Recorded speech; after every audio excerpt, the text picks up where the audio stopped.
Hey guys, in this video I'm going to show you how to disconnect a bank account on Revolut.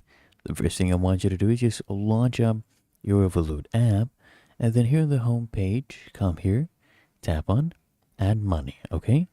Then I want you to click here on change.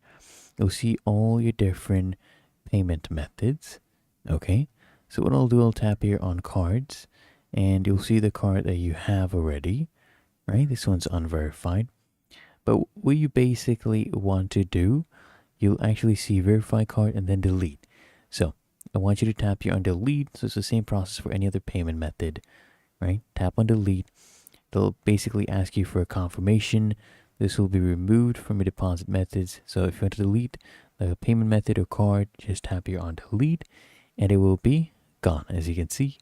So really that easy. If you found this helpful, make sure you smash that like button, subscribe to App Mentor.